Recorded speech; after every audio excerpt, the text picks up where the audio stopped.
importante lembrar que, na maioria dos casos, existe indiciamento. E o que é o indiciamento?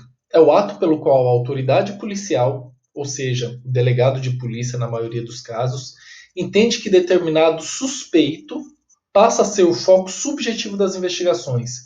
E como que acontece esse indiciamento? A autoridade policial, junto com sua equipe, verifica que existe a certeza do envolvimento de determinada pessoa naquele crime que está sendo investigado. Então, a partir deste momento, a autoridade policial passa a ter o foco especificamente em uma pessoa ou em mais de uma. Então, este ato é o indiciamento. Temos que lembrar também que ele é privativo da autoridade policial, nos termos do artigo 2º, parágrafo 6º da Lei 12.830 de 2013. Só que a autoridade policial não pode simplesmente fazer o indiciamento do indivíduo. Ela tem que ter um fundamento após a análise técnico e jurídica, ou seja, o indiciamento ele tem que ter uma fundamentação, tem que ser analisado o crime que aquele indivíduo cometeu e o grau de sua participação no crime, se ele foi autor ou se ele foi partícipe, que tipo de autoria que ele teve, se foi mediata, imediata, se ele foi o mandante, enfim, tudo isso tem que ser analisado quando vai se realizar o ato de indiciamento. Temos que lembrar também que se a autoridade policial não fizer o indiciamento de forma fundamentada juridicamente, caberá um habeas corpus, o qual poderá ser utilizado pelaquele indivíduo que foi indiciado. Outros pontos interessantes também, pessoal, que nós temos que lembrar é o seguinte, que o indiciamento ele tem a discricionariedade do delegado de polícia. Ou seja, é o delegado de polícia que decide se haverá o indiciamento ou não. E não adianta o Ministério Público ou o juiz fazer a requisição para que ocorra o indiciamento, porque indiciamento é ato privativo da autoridade policial.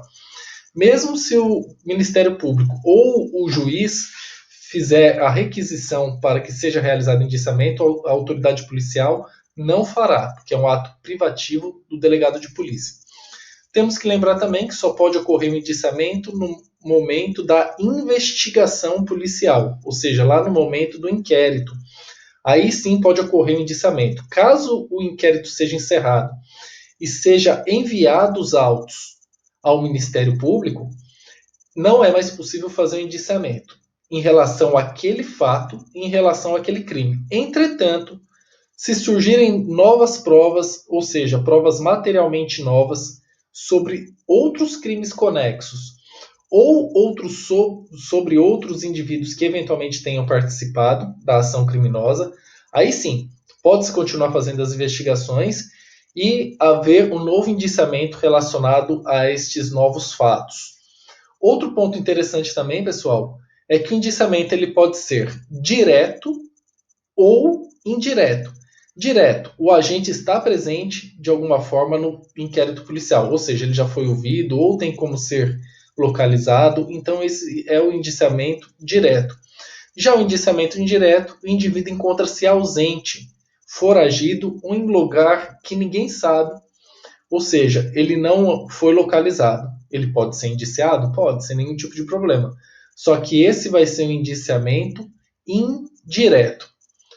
E para finalizar, pessoal, é importante lembrar que existe também o desindiciamento. O desindiciamento ocorre da seguinte forma: durante as investigações, a autoridade policial pode entender que o indiciado não está vinculado ao fato, fazendo o respectivo desindiciamento. Isso pode ocorrer durante o inquérito ou no relatório, e até mesmo de forma coata, através do habeas corpus concedido. Ou seja, pessoal, imagine a seguinte situação. A autoridade policial, o delegado, ele vem investigando determinado crime, por exemplo, um crime de homicídio.